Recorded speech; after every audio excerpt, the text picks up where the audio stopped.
Grab that window seat, reserve your spot with our seat selector. Visit lner.co.uk/reserve seat.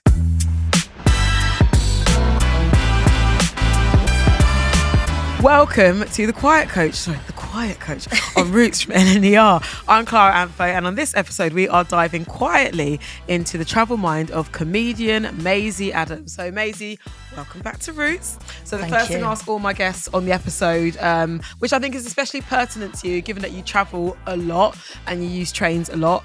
Also, Quiet Coach, the best one. Mate, I'm straight in there at the Quiet Coach. Are you the person that will give someone like the side eye of hell? Clara, this morning, I was sat next to a woman who was about my mum's age, and she had the clicker, you know, when you're typing. Yeah, she had it on loudest volume and was typing out these messages like that all the time whilst her phone was pinging with other messages to reply to. I'm like, it's great that you're that busy, hun, but put it on silent. You've got one job. Yeah. And it's like, this is why we have a quiet coach. Yeah. People need to respect that. Seriously. Because I know people go to the quiet coach, but it's almost like Fight Club, isn't it? Yes. It's the first rule. Yeah. But I think as well, the main thing that I get annoyed with is people who take a FaceTime without their headphones. Oh my God.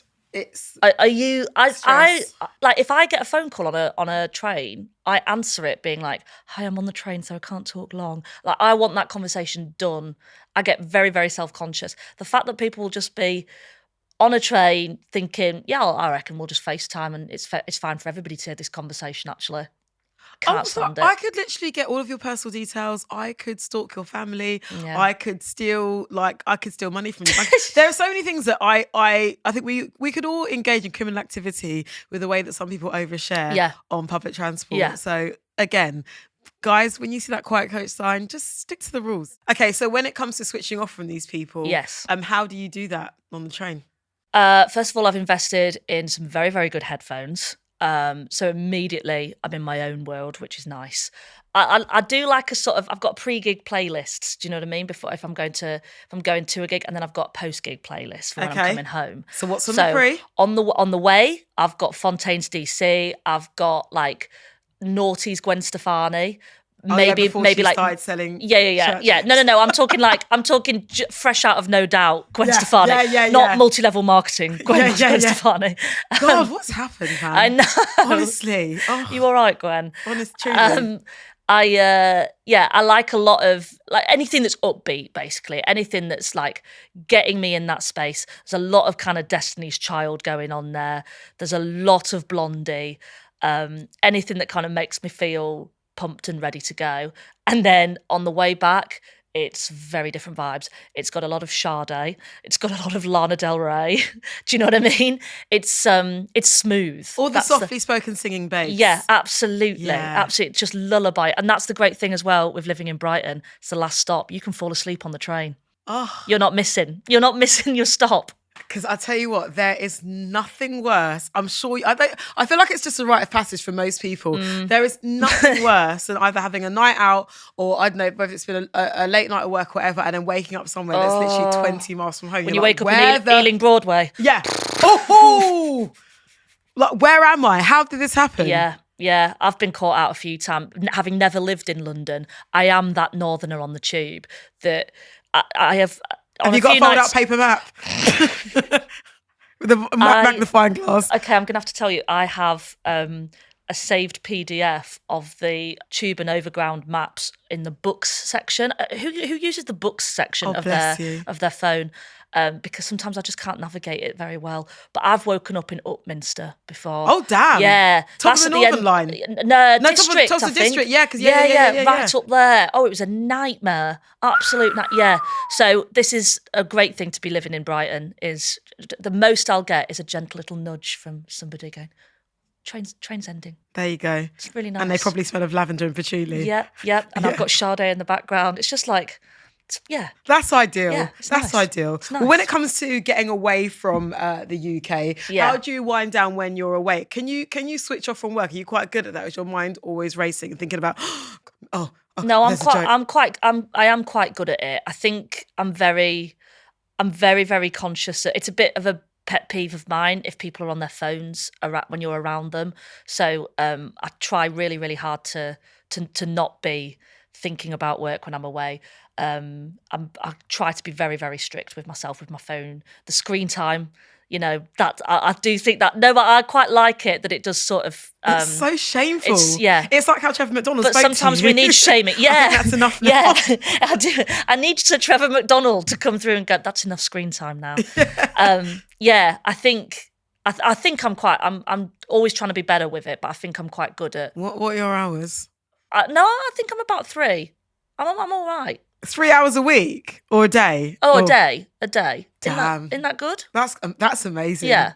No, not a week. That's incredible. I think I'm all right. I think I'm okay. But yeah, I make a very conscious effort to, sometimes probably to my agent's absolute annoyance, that if I'm away, I'm away. I like to put it in the diary, NA, so that people know not to. Yeah, I think it's hard, isn't it? Because I know, I'm sure you had this, Clara, but when you're really trying to make it in a very competitive industry, you say yes to every opportunity, you say yes to every gig, you go out of your way, even if it's not always financially viable to do something, because you want to build up your experience, you want to get maximum exposure to other people that might be able to come in with job offers. And that's quite sometimes hard to undo. The open mic circuit is very...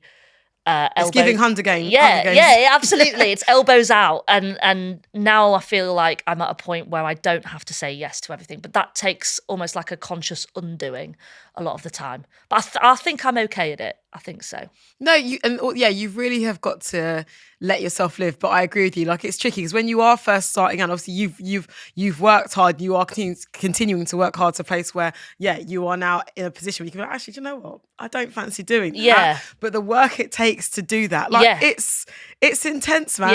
Yeah. So when you have that moment where you can finally sit down on a beach or in your cottage, in the Dales, my old lady cottage. Do you know what I mean? It's like, oh, okay. Yeah. I can actually just relax and enjoy this. Yeah. Tell me about a place that's changed the way you think about life. Have you had a life-changing holiday, do you think, so far? A life-changing holiday? Yeah. When I was 22 and left uni, my brother, who's 4 years younger than me, was just about to start uni, and we're really close. And obviously we'd grown up in the same house all our lives, and we were very sort of like, oh, that's never going to happen again now, probably. So we, for most of the year, we saved up to go on this, we did a round the world trip. And I mean, it was budget, but it was life-changing because we learned so much about each other, and it was at this very kind of transitional point in our lives where he was about to go to uni. I'd graduated and was, going to be going back home to live with mum and dad for a bit, and I'd sort of decided, in fact, Danny, my brother, sort of encouraged me on this trip, you've got to give stand-up a go. If it doesn't work out, fine, but you've got to give it a go. I'd been umming and ahhing and wondering about whether or not I could do it. Because also, what type of jobs were you doing on the side? So I was working in retail in the day, but I was taking any job going in terms of to fund doing the open mic circuit where you're paid in a free pint. Yeah. So I was doing pub, working in all these pubs. A guy on my street in Panel, the village I'm from, he used to run the village pub and then started working in other remote bars and remote pubs. Would need bringing in staff. So I was doing that. I was doing litter picking. I was doing ice cream van for a bit in Millennium Square in Leeds, serving ice cream to the people who'd watch Wimbledon on the big screen. I was doing whatever it took. But the trip before coming home to do all of those jobs, me and Danny, we went east to west coast America on the Amtrak. We went then to Australia, New Zealand, and Hong Kong. Wow. Yeah, and it was amazing because we'd budgeted for $50 a day for both of us. So it was hard, but we learned a lot about each other, and we learned a lot about ourselves, because we're siblings and we've grown up together, but we were essentially now two adults, trying to navigate the grown up world. And my brother was quite nervous about going off to university, so it was really. I'm really grateful for that. We were away for about 3 months, but and I don't think there's many people that you can go away with for that long. We've mentioned previously I did the Zante holiday that you do with your mates and stuff, and that's a week, and still you can get sort of, there was a few tense conversations hung over. So what, 10 of on you? That no, there was only 4 of us that went to Zante. Right. Yeah. I don't know what it is, but something about Greek islands, I think, you're going in multiples of 5. It's that some sex and suspicious parents, isn't it? Of like, there's a coach load of you. No, so it was really, it was great. And I think New Zealand was both of mine and Danny's favourite place that we went to. It was just visually so naturally beautiful. We were on this coach trip that was for like 18 to 30-year-olds. So we made friends with everybody on it, and we would all stay in the same hostels. But when you drive through New Zealand, it is so breathtakingly beautiful. It looks like I always thought, because Lord of the Rings is filmed there, yeah. I always thought like that was CGI kind of, the rolling hills and stuff. It genuinely looks like that. It is beautiful. And I think there's something about traveling to the other side of the world and seeing so many different places in one trip that was quite eye-opening and makes you feel small in a good way, because especially growing up in Harrogate, it's such a bubble. Everybody knows everybody else.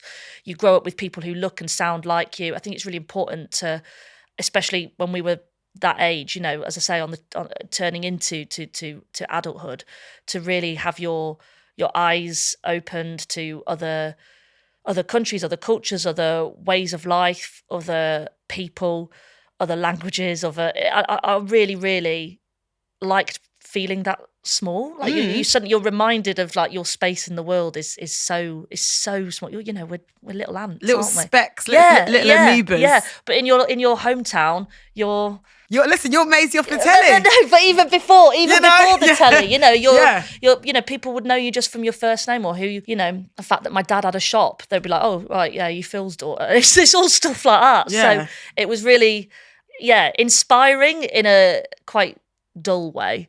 It wasn't like there was no like big life-changing events that happened on this, but it was definitely sort of perspective shifting, which I think was a really, really cool thing. It sounds amazing. And also, truly, to go away with a sibling and not want to kill them after 3 months. We had our moments, don't worry. We Right. had our moments. We were laughing about it over Christmas, about the argument we had in Sydney. But it's still one for the books, that one. But you won it, obviously. You were right. Oldest of course. sibling always comes out on top. Listen, I tell my little brother that all the time. Yeah. Just know your place. Yeah, exactly. Know who's exactly. boss. They need reminding. They truly do. Maisie, we're going to get into your big 3 now. These are your hacks, your tracks, and your snacks. So let's go. Snacks. First up, what are your creature comfort foods that you always have to travel with, if possible? Oh, I'm a sucker for a chocolate orange, but you can't bring out a whole chocolate orange on a train. You can't be doing that. Oh, because you got to crack it on the table and all that. Yeah. You got to tap it, whack it, and then also like portion control. Those segments, they just keep coming. They just keep coming. So I can't pack a chocolate orange, but that is an absolute top tier food for me. Very chic. Oh, I adore it. Christmas is the best time of year because of the amount of chocolate oranges you get from various relatives who don't really know what else to get you. Do you know what I do love? Pom bears. Do you know what? Because they're so light and they So melt on light. the tongue so They nicely. feel like a quite a guilt-free snack to have. Yeah. And there's something quite retro about them. Like I only ever used to have them in packed lunches as a kid. So I do like a packet of Pom bears. They're like now. a chica quaver. Yes, they are. Yes, they are. Yeah, you just let them rest on your tongue. The thinking child's favourite snack. Yes. A Pom bear, truly. So on your rider, what do you have to have? Because obviously, things have upgraded from being paid in pints. She's commanding she's commanding a green room. I'm sure, like nicely decorated. This is it though. Now, like I hate it when people go, "What's like? Can we just have your rider ahead of the gigs?" And you're like, "My rider? I don't." I've honestly always sort of been baffled with that question. So honestly, I'm going to go back to old lady Maisie here, who has holidays in cottages. But it's some Yorkshire tea. It's got to be Yorkshire tea. I noticed that you've got the Harrogate Spa water, by the way, Clara. Thank is you your for this. This is your people's This is my roots. Yeah, because do you know what? Because when I obviously delight to have you on the show, when I knew you were coming on the show and confirmed whatever, I was like, oh yeah, Maisie's from Harrogate. I was like, okay, but why do I know Harrogate? Why It's the water. And it's the flipping water. It's the water. Yeah. We're big rivals with Buxton for that reason. Gotcha. So where's because Buxton is Buxton's like Derbyshire. right? Yeah, I see the water wars. Yeah. But their water's not as good. I mean, it does taste very. It is. I mean, It's tasty. It tastes so great. tasty. It does, but you so can't- flavourful. You can tell the difference in like clarity of water, at least. It's like I don't know about it doesn't taste grainy. It tastes nice. It tastes fresh. I mean, yeah. I mean, I like that you always get. It is a green room staple, though. Everyone loves a bit of Harrogate spa water. Yeah. And then but a little bit of me always goes, have they done that because they know I'm from there? I bet they have. I don't think so. I think No, stick to that. They've done it because you're from Harrogate. Yorkshire tea and Harrogate spa Exactly. water. So that's all you want. I like to support local. Exactly. She's still Maisie. Those lovely little independents. Exactly. Owned by a giant. It doesn't matter. It's fine. It's got the name on it. Okay, tracks.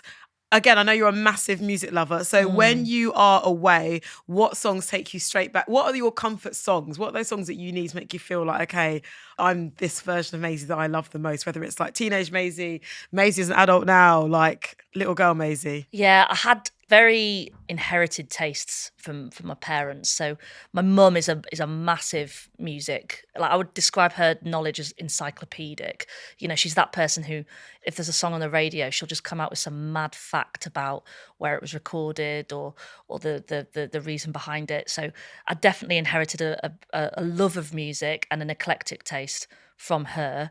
I think the Rolling Stones is always a go-to. It was my first gig. My parents took me to see them. I was like, yeah, it's quite a big one, isn't it? It's quite a big starter. Set the bar high. I can remember a lot of Rolling Stones being played as a kid. Again, a lot of Blondie. And my favourite song when I was tiny was It's Oh So Quiet by Bjork. Banger. Right? Because when you're like 3, I used to like tiptoe to the quiet bit, you know, doing this. Yeah. And then she'd go, you ring the bell. And I'd be like, I'd be just going mad for it. So That'd that's be a great always song for you, by the way, I'm just saying.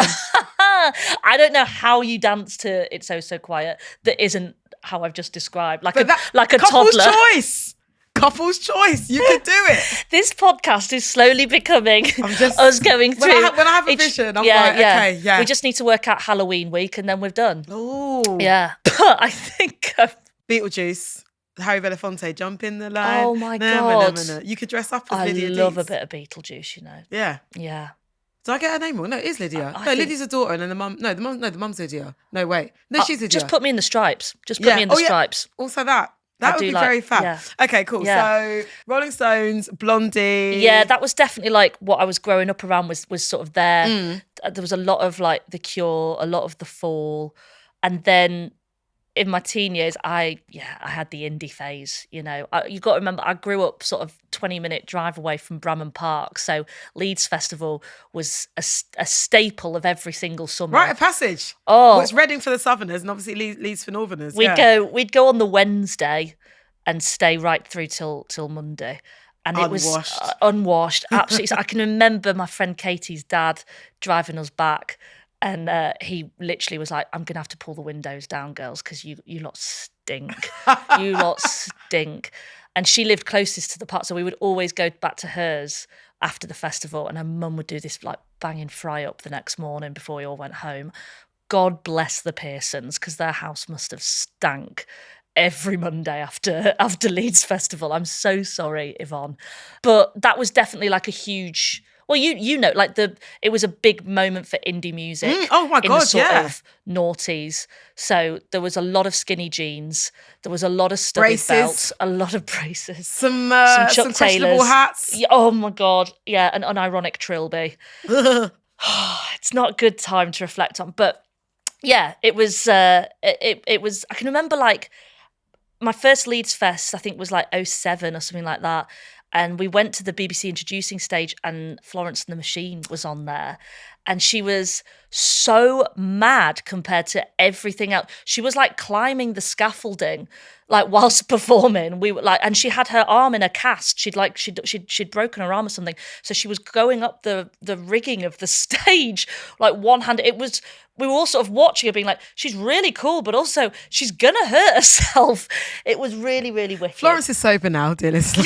Yeah. I'm very proudly so. Yeah, maybe now I'm but like, yeah. Those are her At chaotic the time I was years. like, she's so brave. And I'm like, I think, No, yeah. she was high. Yeah, she was high. But there was so, I'm really grateful to have grown up around Leeds Fest and that be such a huge part of my teenage years, because I do think it was it accounts for a lot of my music taste and both introducing me to new acts, but also like really solidifying your love of indie music. Like the long-haired Arctic Monkeys era, I can remember going to see them then when Alex Turner looked like he hadn't washed in 2 weeks. Do you know what I mean? This is you had him in the Chung years. Yeah, the Alexa Chung years. Exactly. The It couple. Honestly, yeah, there was a lot of like, do you remember like all those bands sort of like that Pigeon Detectives. Pigeon Detectives. Oh my God.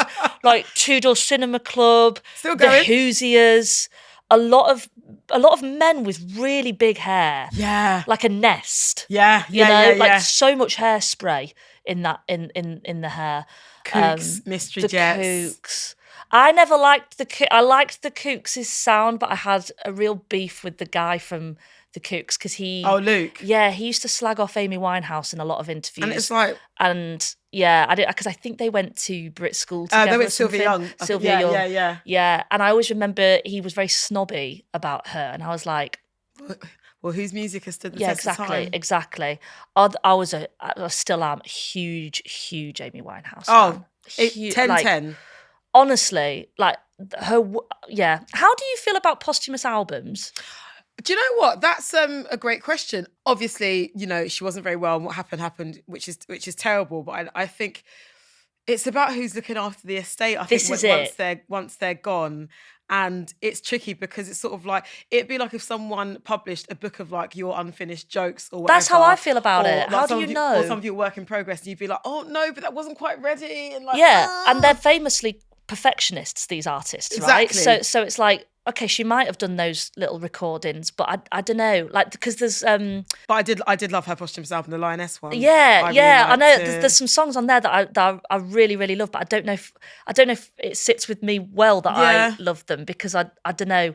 Mac Miller's got one coming out, hasn't he? That he incredible but I still don't know. I don't know how I feel about. And as you say, tricky. It's to do with the estate and it's all about the estate. It's all about who's still here and representing them, like, honestly and truthfully. And it's tricky, but yeah, I think it goes back to who, like, so you see what people are doing, like, see what the like Angie Ridgely and Pepsi Shade are doing around like Wham and Last Christmas, what they did last year.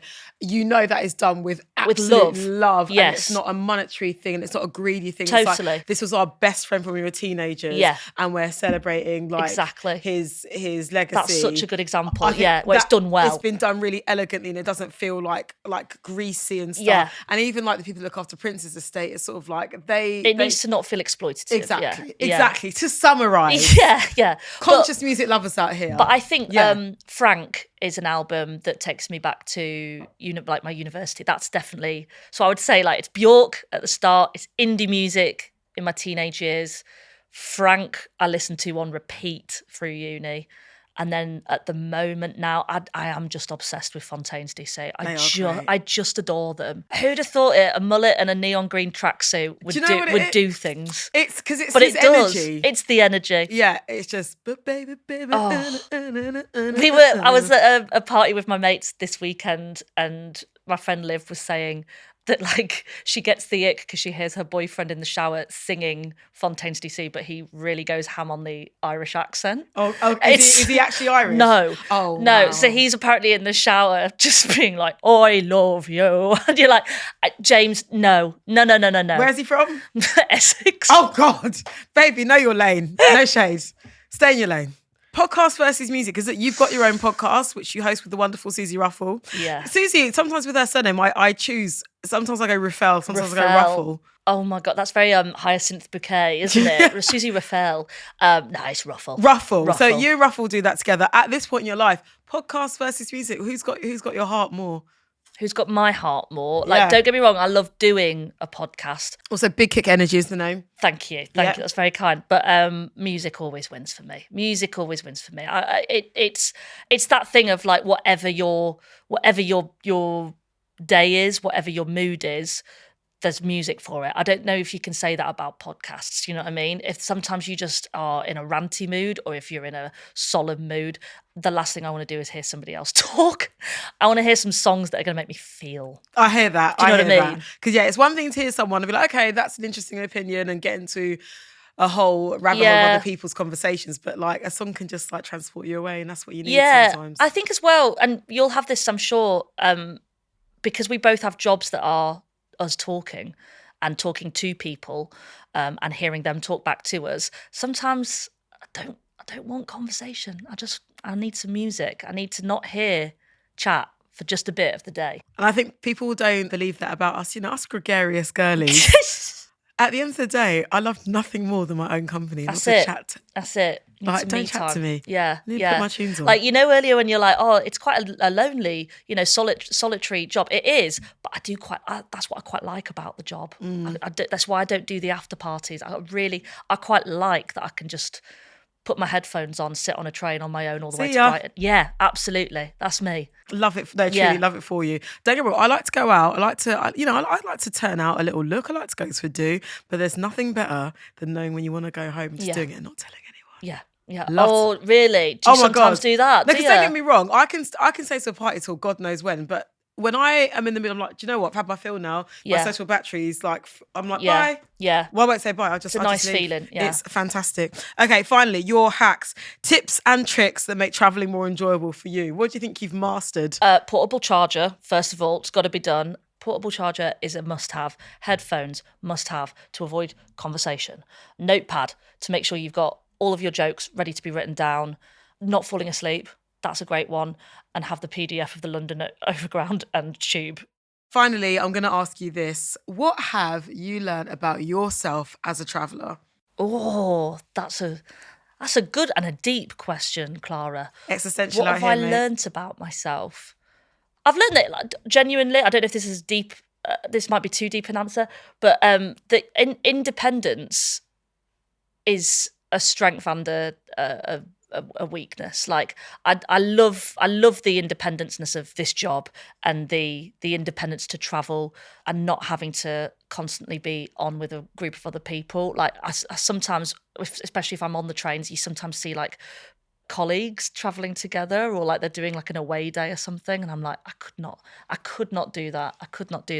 But at the same time, because it's routine, because you do it all the time, I do sometimes have to remind myself to, like, you know, take some time out and go and have a weekend with, like I did this weekend with my mates, and like make time for socialising with your mates, make time for people, because it's a mixture of, like, when you've travelled so much on your own, it becomes the norm, and sometimes you need to just unclick a couple of weekends sometimes, you know? Wise words. Yeah. No, truly. Maisie, thank you so very much for joining us in The Quiet Coach. And feel free to take any snacks you like on your way out. Oh my God. I mean, don't tell me that. I will raid it. No, seriously, knock yourself out. Thank you so much for joining me on The Quiet Coach with LNER. If you want to see Maisie on the second leg of her incredible appraisal tour, head over to ticketmaster.co.uk for tickets. She's still got big shows coming up in Aberdeen, Peterborough, Dundee and London. And if you like what you heard today, why not rate and review my podcast Roots wherever you get your podcasts, and make sure you follow us.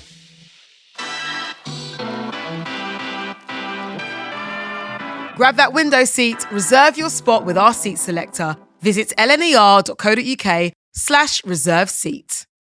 Roots from LNER, a distorted production